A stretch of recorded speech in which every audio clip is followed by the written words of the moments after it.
Falando brevemente sobre o histórico dessa técnica, em 1890, Thomson vai determinar a razão massa-carga do elétron. Já no início do século XX, ele estuda os espectros de massas de gases atmosféricos e vai demonstrar a existência de isótopos. Com isso, muitos trabalhos foram surgindo. Por exemplo, em 1922, Aston recebe o Prêmio Nobel de Química pela descoberta por meio de espectrometria de massas de isótopos de vários elementos não radioativos.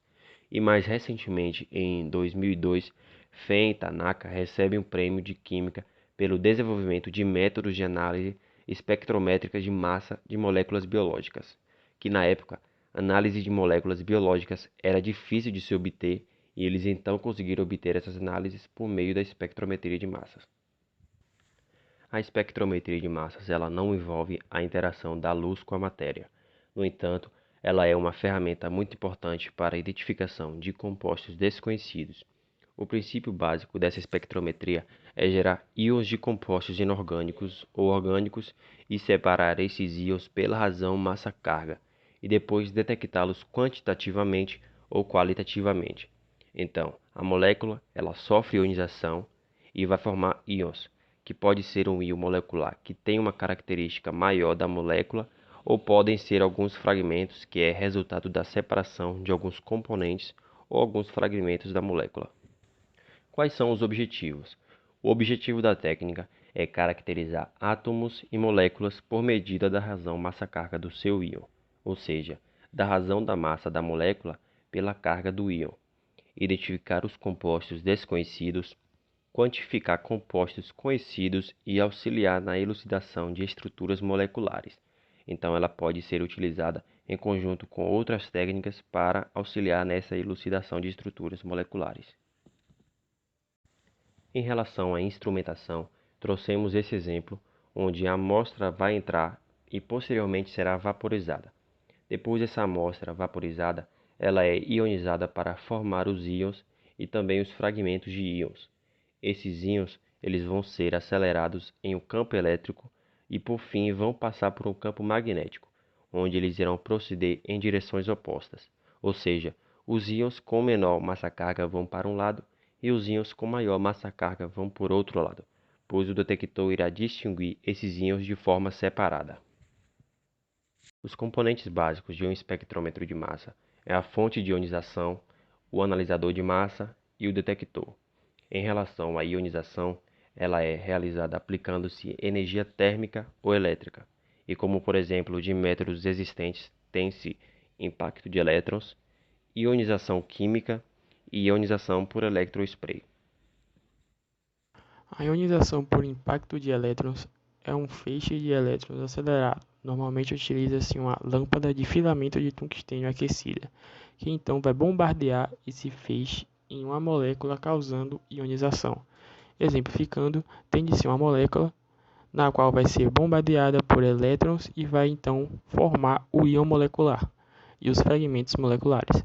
Nesse método, o ideal é que as moléculas sofram uma ionização, ou seja, formam um íon de carga 1, mas eles podem também gerar íons de carga maior que 1.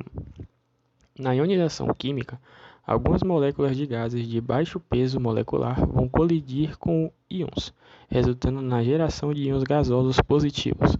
Esses íons vão ser utilizados para ionizar as moléculas do composto, ou seja, o íon vai interagir com a molécula e vai formar então o íon do composto de interesse. Os picos de massa observados nessas condições agora correspondem ao íon molecular mais o hidrogênio, ou seja, a razão massa-carga vai ser a massa do íon molecular mais 1, que é a massa do hidrogênio. A ionização por eletrospray é uma técnica mais utilizada em espectrometria de massas. Nessa técnica, a solução de uma amostra vai ser submetida à formação de um processo de spray, através de um capilar com potencial de muitos volts. E esse spray vai ser produzido na forma de um aerosol da solução com gotículas carregadas. Então, a região onde as moléculas se encontram tem pressão quase atmosférica, mas essas gotículas vão passar por uma outra região dentro de uma câmara de alto vácuo. Por diferença de pressão ocorre essa passagem e elas vão se tornar cada vez menores. Então, esquematizando o que acontece, Aqui temos o spray, que forma os íons, e a gotícula é então carregada, que posteriormente passa por outra região de alto vácuo, onde vai ocorrer evaporação e as moléculas passam por um processo de diminuição. Pode acontecer também fissão de quebra dessas moléculas e os íons são obtidos em fase gasosa. Análise de massa. Depois que a amostra é ionizada, os feixes de íons que são formados vão ser acelerados por um campo magnético e então entra no analisador de massa, a região do espectrômetro de massa, onde os íons são separados de acordo com a razão de massa e carga. Essa análise de massa ela pode ocorrer por um analisador quadrupular ou então um analisador de tempo de voo, mas também há a existência de outros tipos. Analisador quadrupular. Esse analisador ele vai consistir em 4 hastes metálicas, que também são cilíndricas e são filtros de massa. Eles vão permitir a passagem de íons com determinadas razões de massa e carga. O movimento dos íons no campo elétrico é a base da separação. Por isso que com o ajuste apropriado das voltagens das hastes, é criado um caminho estável para os íons de determinadas razões de massa e carga. Os íons passam através de sinalizadores e chegam a um transdutor. Porém, alguns íons não vão responder a esse ajuste, então alguns deles acabam se perdendo no caminho. A imagem representa um esquema de um analisador quadrupular, na qual tem 4 hastes metálicas e cada uma vai apresentar uma voltagem diferente. Se o íon responde a essa combinação de voltagens do analisador, ele terá uma trajetória estável até chegar no detector. Se não for responsível, ele vai chocar com o analisador e, consequentemente, irá se perder. Analisador de tempo de voo, ou TOF. É um analisador de tempo de voo. Os fragmentos de massa são acelerados com velocidades diferentes, pela diferença de potencial. O tempo necessário para os íons percorrerem uma distância fixa para todos os fragmentos de massa até o detector vai se relacionando com a razão de massa e carga do íon.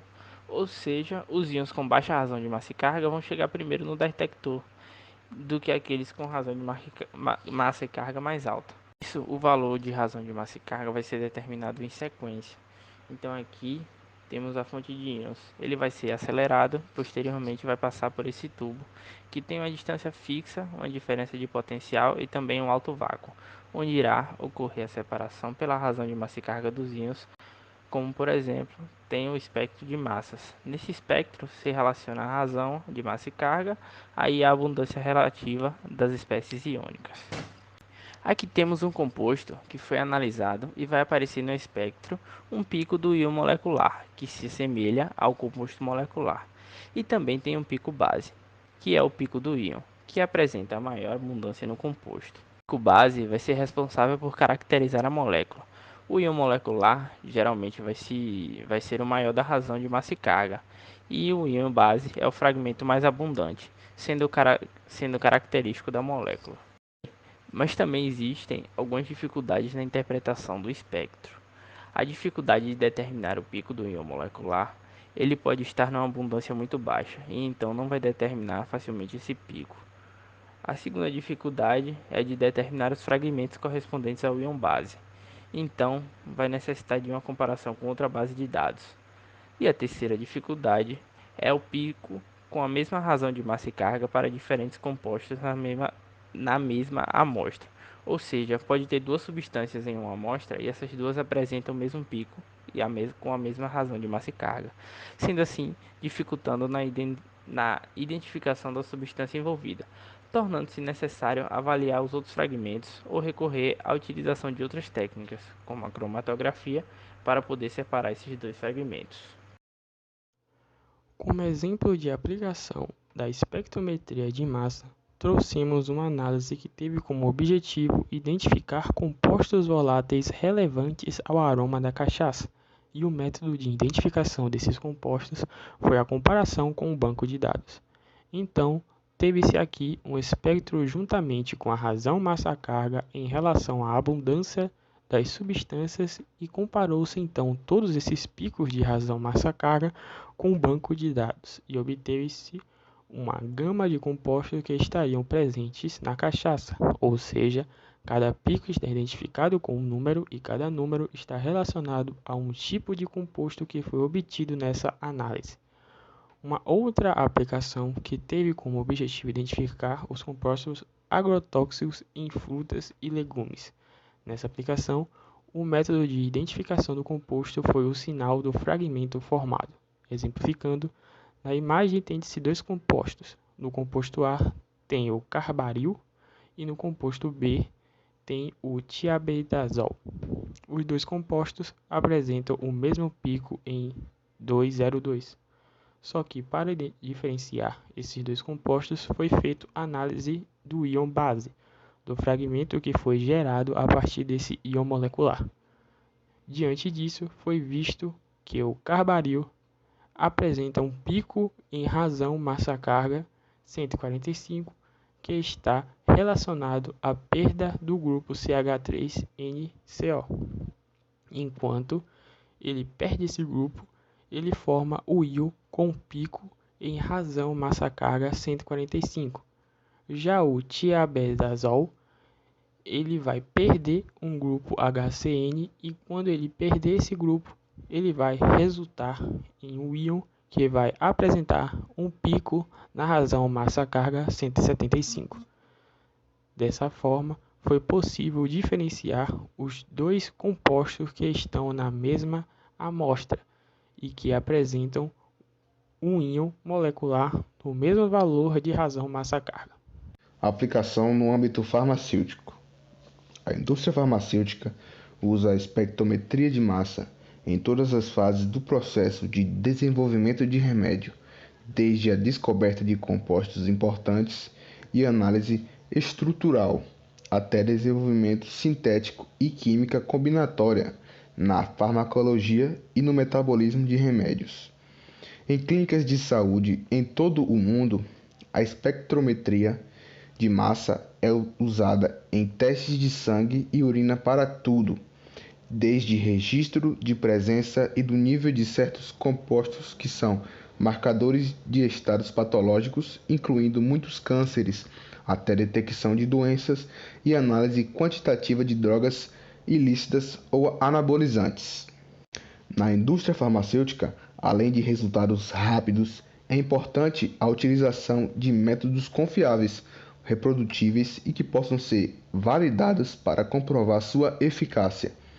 O uso do MALDI-1-TOF é uma ferramenta importante para a identificação de micro-organismos que possam contaminar áreas limpas, água, matéria-prima e o produto final. Com a fiscalização cada vez mais rigorosa, é importante garantir uma identificação confiável, mas que também seja aliada à indústria para obter resultados rápidos e sem altos custos. Essa técnica possui várias vantagens, como a utilização de células intactas de micro-organismos que podem ser obtidas diretamente do meio de cultivo. A análise produz um espectro de proteínas típicas de cada espécie, que funciona como uma impressão digital, que pode ser comparado aos espectros previamente identificados e depositados em banco de dados. Apresentam curto tempo de análise, alto rendimento e baixo custo. Pode ser aplicada em larga escala, custo de manutenção relativamente baixo, os dados gerados são simples de interpretação e apresenta uma alta resolução, fornecendo uma análise mais rápida, precisa e atualmente sensível a misturas complexas de peptídeos. A técnica também vem sendo aplicada com alta precisão para medir pequenas variações nas taxas de isótopos a fim de detectar medicamentos falsos. Ainda que ocorrências de medicamentos falsificados no Brasil sejam pouco frequentes, tanto pela robustez do Sistema Nacional de Vigilância Sanitária, quanto pelas políticas de acesso a medicamentos implementadas no âmbito do SUS. As ações desempenhadas pela Anvisa apontam para o crescimento da identificação dos casos de falsificação de medicamentos no Brasil. Só em 2020, até o mês de setembro, foram identificados 16 casos de falsificações. Os avanços na espectrometria de massa tornaram possível a detecção dessas variações muito pequenas na composição, em um sistema de ablação a laser acoplado a um espectrômetro de massa de plasma multicoletor acoplado individualmente. Está sendo usado para medir as razões isotópicas de cálcio e chumbo presentes na tinta usada em embalagens farmacêuticas e, assim, sendo possível determinar a autenticidade e a origem dos medicamentos e embalagens.